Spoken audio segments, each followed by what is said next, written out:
Shalom, selamat pagi Bapak Ibu Saudara-saudari yang terkasih di dalam nama Tuhan kita Yesus Kristus. Saya percaya kita semua dalam keadaan sehat. Puji Tuhan, kami semua juga dalam keadaan sehat. Pada saat ini mari kita mempersiapkan hati dan pikiran kita. Kita akan memulaikan ibadah jemaat kita. Namun sebelumnya mari kita bersatu teduh sejenak. Mari kita mengucap syukur kepada Tuhan.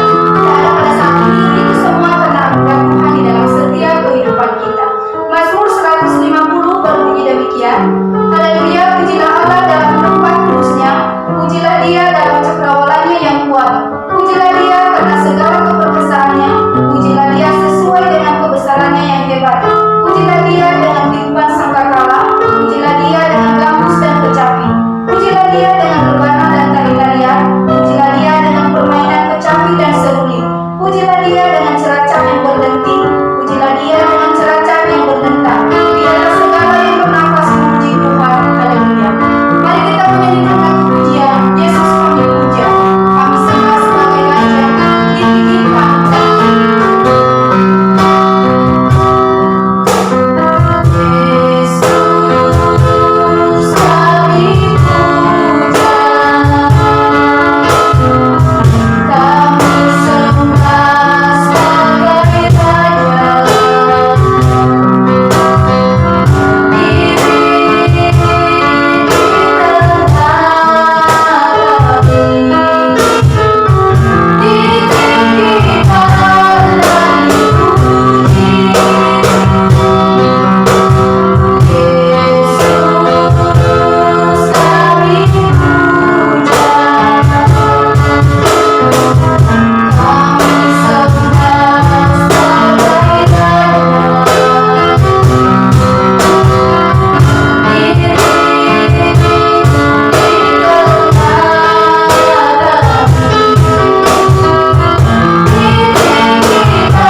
Ada lagu dalam hatiku.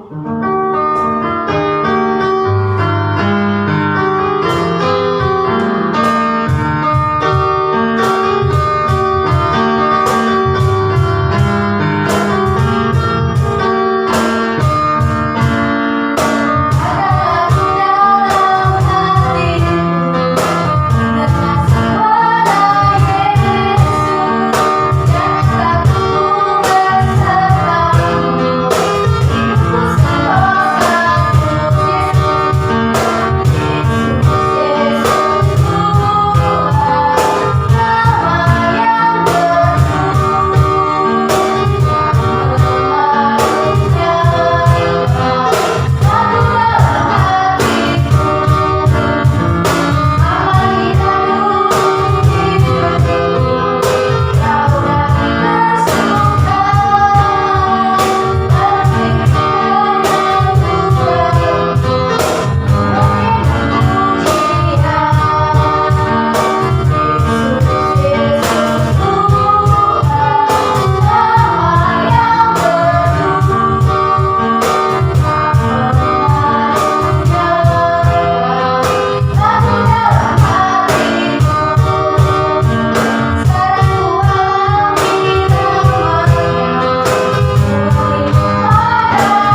Selamat pagi, selamat berjumpa kembali dalam ibadah kapel Sekolah Tinggi Teologi Baptis Bandung, Selasa 10 November 2020.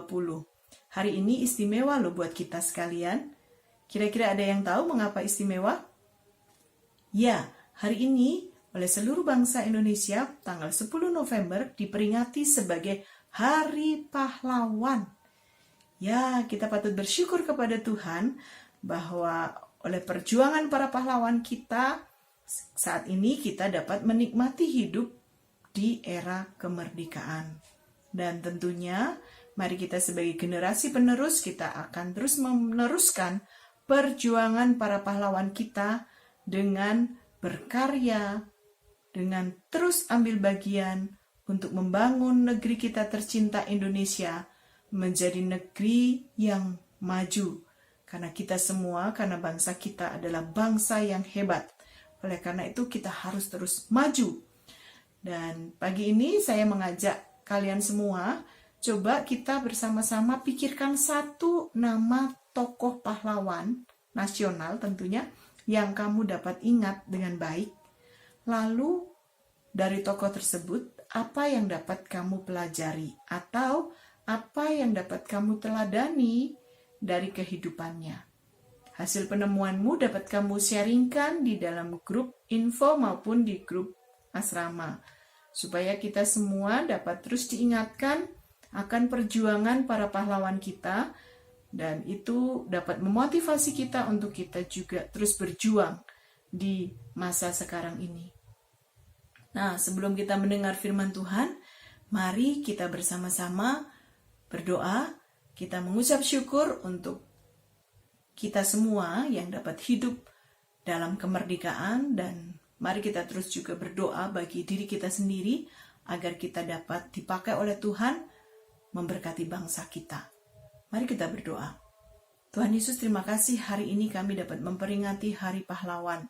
Kami bersyukur atas pengorbanan dan juga atas perjuangan para pahlawan kami sehingga kami dapat memperoleh kemerdekaan bangsa kami, dan kami yang hidup pada masa kini, mampukan kami untuk kami juga dapat terus melanjutkan perjuangan para pahlawan kami dengan mengisi kemerdekaan ini dengan berbagai macam karya yang dapat kami abdikan, kami persembahkan bagi bangsa kami, Indonesia tercinta. Tuhan, tolonglah anak-anak-Mu yang masih muda ini supaya mereka benar-benar dapat menghayati Hari Pahlawan sebagai hari di mana mereka dapat memacu diri mereka untuk belajar dengan sungguh-sungguh, berjuang dengan lebih keras lagi, dan pada akhirnya mereka dapat mengabdikan hidup mereka di tengah-tengah masyarakat dan tentunya di tengah-tengah bangsa Indonesia ini. Terima kasih Bapa, kami menyerahkan saat kami juga mendengar firman-Mu. Tuhan yang memimpin kami, Tuhan yang memberkati kami. Dalam nama Tuhan Yesus Kristus, kami menyerahkan waktu ini. Amin. Saudara-saudara yang dikasih Tuhan, pada hari ini saya ingin mengajak kalian semua untuk kita bersama-sama belajar dari seorang tokoh yang tentunya dalam dirinya memiliki karakter, sifat-sifat yang juga dimiliki oleh seorang pahlawan. Kira-kira siapa tokoh itu? Tokoh ini seorang wanita yang ada di dalam kitab Perjanjian Lama, tapi buat saya tokoh ini adalah tokoh yang luar biasa perjuangannya. Nah, kira-kira siapa? Ada yang bisa menebak? Yuk, mari kita akan lihat bersama-sama di dalam 1 Samuel 25 ayat yang kedua sampai 44. 1 Samuel 25 ayat 2 sampai 44. Silakan saudara-saudara membuka Alkitab masing-masing dan juga memperhatikan dari kisah yang akan kita pelajari bersama hari ini. 1 Samuel 25 ya, ayat 1 sampai ayat yang ke-44. Kita akan baca perlahan-lahan ya, sebagian demi bagian, nanti kita akan bahas bersama-sama. Daud, Nabal, dan Abigail. Ketika itu ada seorang laki-laki di Maon yang mempunyai perusahaan di Karmel. Orang itu sangat kaya. Ia mempunyai 3.000 ekor domba dan 1.000 ekor kambing. Ia ada di Karmel pada pengguntingan bulu domba-dombanya. Nama orang itu Nabal dan nama istrinya Abigail. Perempuan itu bijak dan cantik, tetapi laki-laki itu kasar dan jahat kelakuannya. Ia seorang keturunan Kaleb. Ketika didengar Daud di padang gurun bahwa Nabal sedang menggunting bulu domba-dombanya, maka Daud menyuruh 10 orang dan kepada orang-orang itu Daud berkata, "Pergilah ke Karmel dan temuilah Nabal. Tanyakanlah keselamatannya atas namaku dan sampaikanlah salam ini kepadanya. Selamat, selamatlah engkau, selamatlah keluargamu, selamatlah segala yang ada padamu. Baru-baru ini aku mendengar bahwa engkau mengadakan pengguntingan bulu domba. Adapun gembala-gembalamu yang ada dengan kami tidak kami ganggu, dan tidak ada sesuatu yang hilang daripada mereka selama mereka ada di Karmel. Tanyakanlah kepada orang-orangmu, mereka tentu akan memberitahukan kepadamu. Sebab itu biarlah orang-orang itu mendapat belas kasihanmu. Bukankah kami ini datang pada hari raya? Berikanlah kepada hamba-hambamu ini dan kepada anakmu Daud apa yang ada padamu." Ya, diceritakan dalam kisah itu ada tokoh yang bernama Nabal, ya, ada juga Daud, tentunya ada juga Abigail. Ya, dikisahkan di cerita itu bahwa Nabal itu seorang yang sangat kaya. Ia memiliki perusahaan di Karmel. Dia seorang konglomerat mungkin pada waktu itu, dan ternaknya sangat banyak. Ya, dan tentunya dia memiliki perusahaan pengguntingan bulu domba. Dan mungkin saja mereka juga atau ia memiliki pembuatan kain, ya. Kalau mungkin pada waktu itu bulu domba juga bisa dibuat sebagai baju, ya, kulitnya mungkin diawetkan sesuai dengan masa itu, masih alami, diawetkan lalu bisa juga digunakan sebagai pakaian. Dan orang ini dikatakan sangat kaya. Ia bernama Nabal.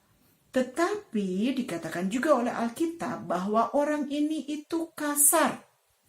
Ya, di dalam ayat yang ketiga, ya, dikatakan bahwa nama orang itu Nabal dan nama istrinya Abigail. Perempuan itu bijak dan cantik, tetapi laki-laki itu kasar dan jahat kelakuannya.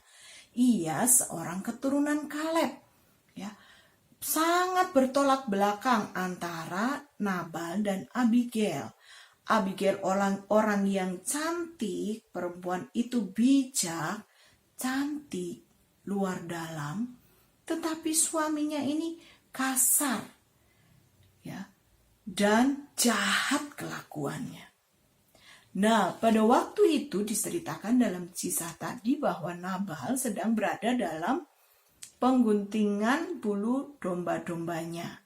Ketika Daud mendengar hal itu, maka dia menyuruh utusan-utusannya untuk datang kepada Nabal dan menyampaikan salam, ya, salam perkenalan, dan tentunya juga Daud memohonkan sesuatu kepada Nabal agar Nabal mau memberikan apa yang menjadi miliknya kepada Daud dan rombongannya. Tetapi apa balasan Nabal? Kita akan lihat dalam kisah selanjutnya. Kita akan baca dalam ayat yang ke-9 sampai ayat yang ke-12, ya. Ketika orang-orang Daud sampai ke sana, berkatalah mereka kepada Nabal atas nama Daud, tepat seperti yang dikatakan kepada mereka. Kemudian mereka menanti. Tetapi Nabal menjawab anak buah Daud itu, katanya, "Siapakah Daud? Siapakah anak Isai itu? Pada waktu sekarang ini ada banyak hamba-hamba yang lari dari tuannya. Masakan aku mengambil rotiku, air minumku, dan hewan bantaian yang kubantai bagi orang-orang pengguntingku untuk memberikannya kepada orang-orang yang aku tidak tahu dari mana mereka datang?" Lalu orang-orang Daud itu berbalik pulang, dan setelah sampai, mereka memberitahukan kepadanya tepat seperti yang dikatakannya kepada mereka.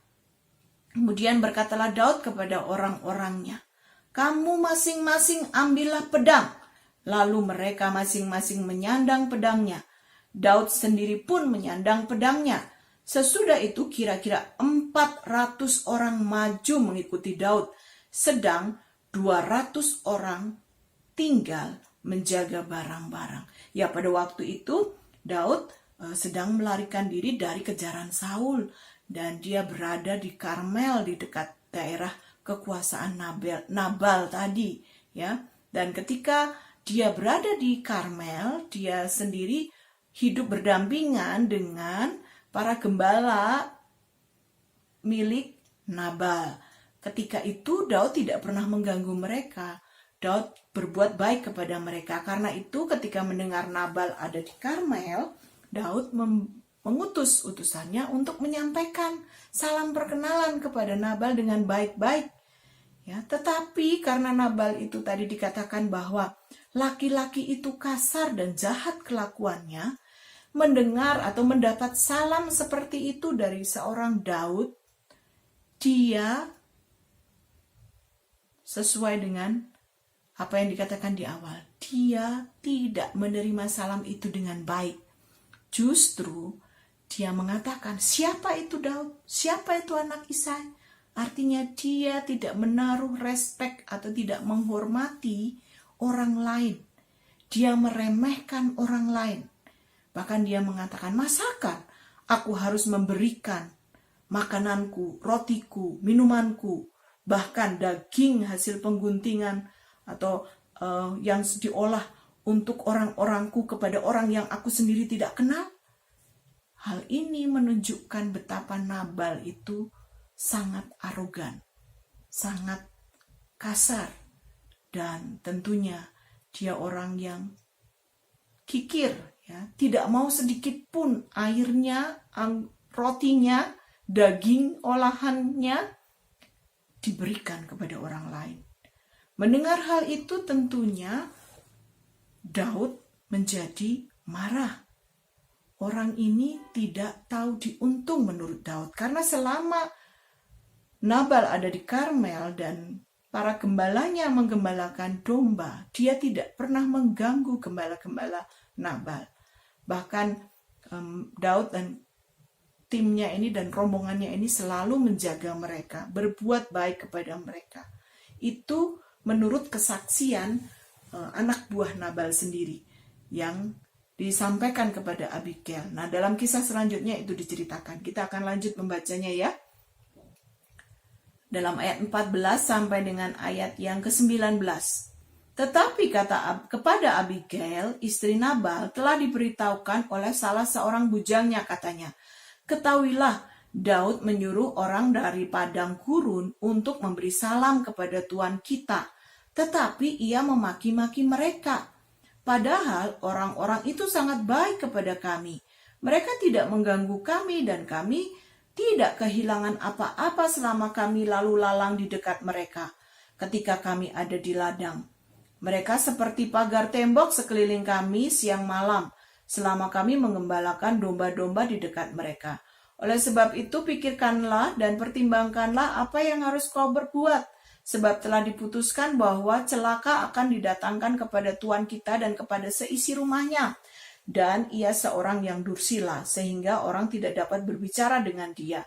Lalu segeralah Abigail mengambil 200 roti, 2 buyung anggur, 5 domba yang telah diolah, 5 sukat betih gandum, 100 buah kue kismis, dan 200 kue ara. Dimuatnya semuanya itu ke atas keledai.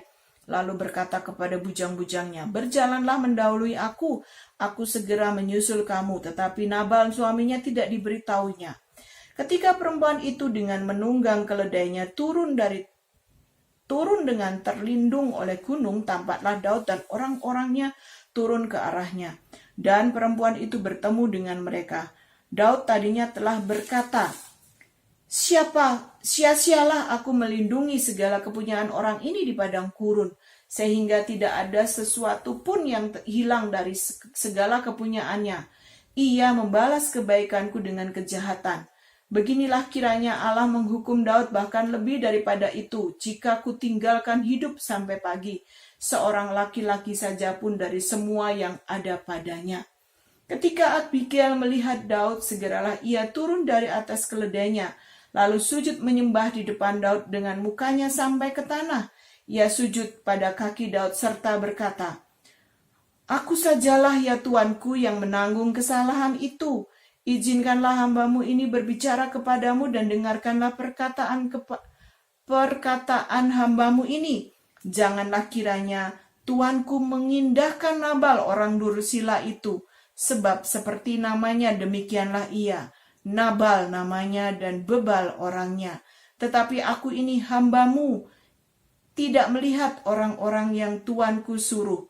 Oleh sebab itu Tuanku, demi Tuhan yang hidup dan demi hidupmu yang dicegah Tuhan daripada melakukan hutang darah dan daripada bertindak sendiri dalam mencari keadilan, biarlah menjadi sama seperti Nabal musuhmu dan orang-orang yang bermaksud jahat terhadap Tuanku. Oleh sebab itu pemberian yang dibawa kepada Tuanku oleh budakmu ini biarlah diberikan kepada orang-orang yang mengikuti Tuanku. Ampunilah kiranya kecerobohan hambamu ini, sebab pastilah Tuhan akan membangun bagi Tuanku keturunan yang teguh. Karena Tuanku ini melakukan perang Tuhan, dan tidak ada yang jahat terhadap padamu selama hidupmu. Jika sekiranya ada seorang bangkit mengejar engkau dan ingin mencabut nyawamu, maka nyawa Tuanku akan terbungkus dalam bungkusan tempat orang-orang hidup pada Tuhan Allahmu. Tetapi nyawa para musuhmu akan diumbankannya dari dalam salang umban.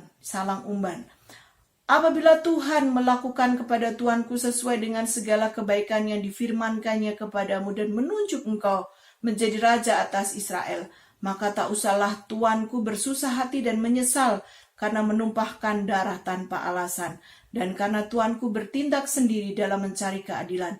Dan apabila Tuhan berbuat baik kepada Tuanku, ingatlah hambamu ini.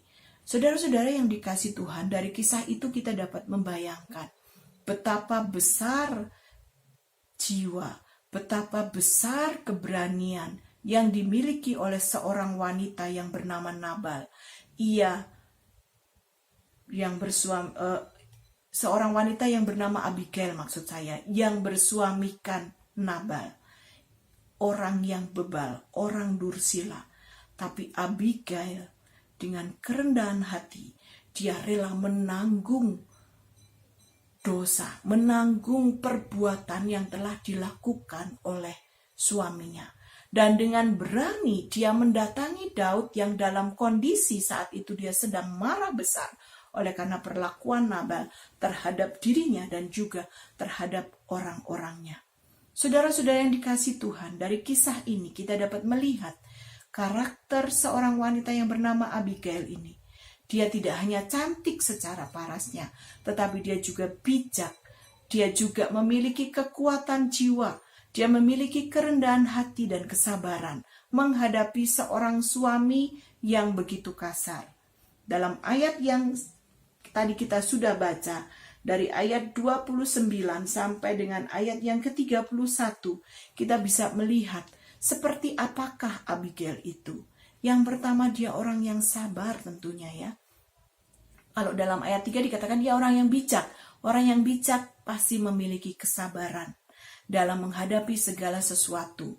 Dia tidak terpancing, dia tetap tenang menghadapi situasi di mana saat itu keluarganya sedang dalam ancaman oleh karena perbuatan suaminya.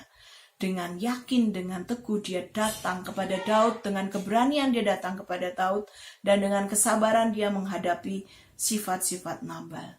Ya, dalam ayat yang ke-23 tadi kita dapat melihat. Dan ayat yang ke-24 dikatakan ia sujud menyembah kepada Daud. Artinya dia orang yang rendah hati. Mau mengakui kesalahan, sekalipun kesalahan yang dibuat itu bukan kesalahannya, tetapi kesalahan yang dilakukan oleh suaminya. Dia mau dengan rendah hati meminta ampun kepada Daud. Pengampunan dari Daud. Dan yang berikutnya tentu dia orang yang, selain orang yang rendah hati, dia memiliki kemurahan hati. Dia rela memberikan, menyediakan, menyiapkan makanan yang begitu melimpah buat Daud dan juga para pengikutnya.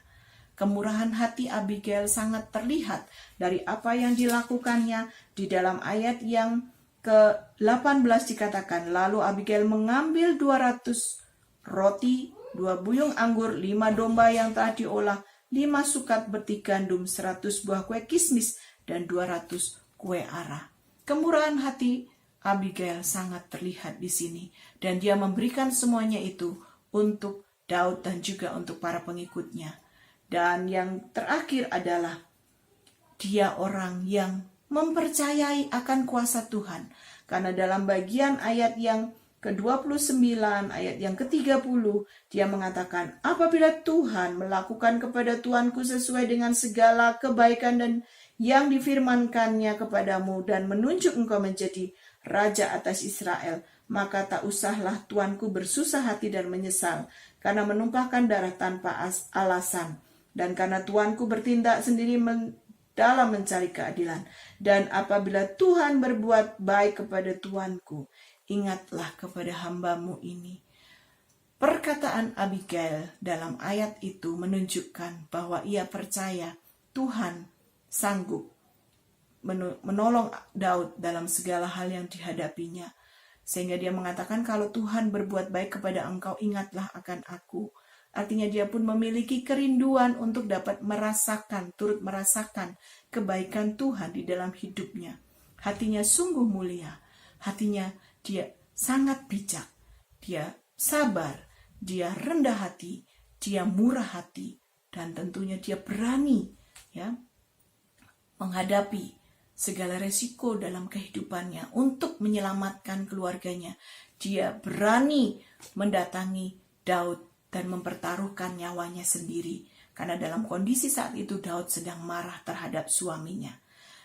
Kesabarannya, kerendahan hatinya, keberaniannya, kemurahan hatinya tentu dapat kita teladani dalam hidup kita. Sebagai orang-orang yang percaya Tuhan, mari kita hidup di zaman sekarang.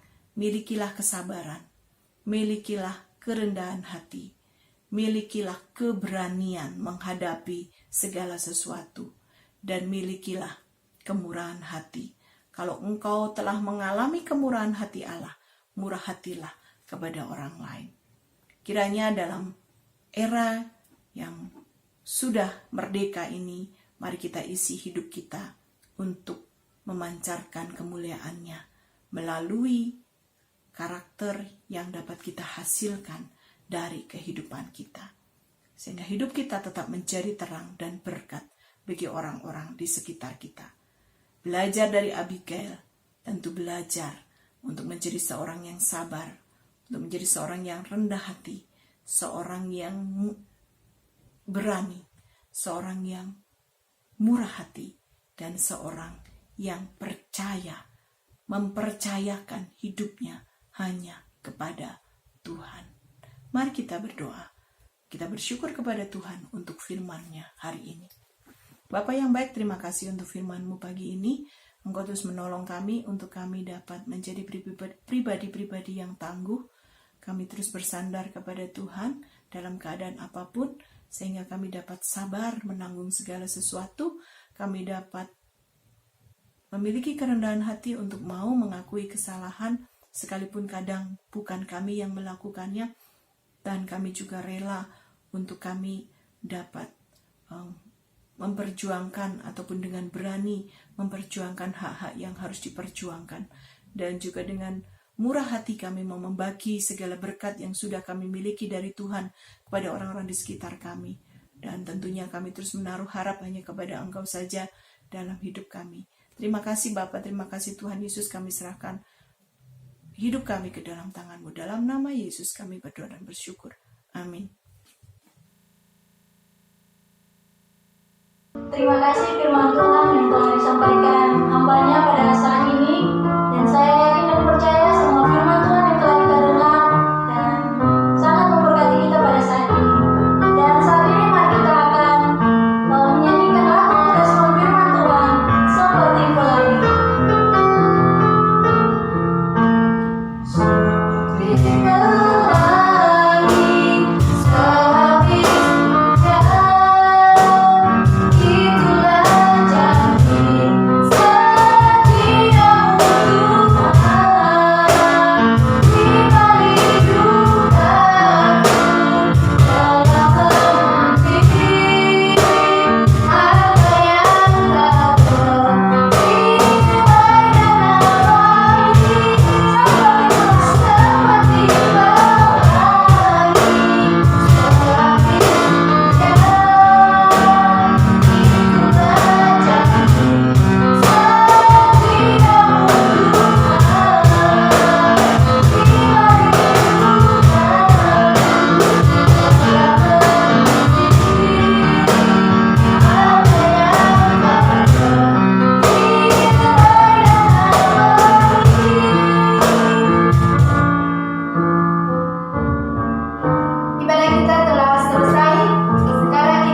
sudah mengedit video, dan juga hambanya yang telah menyampaikan firman Tuhan buat kita pada pagi hari ini.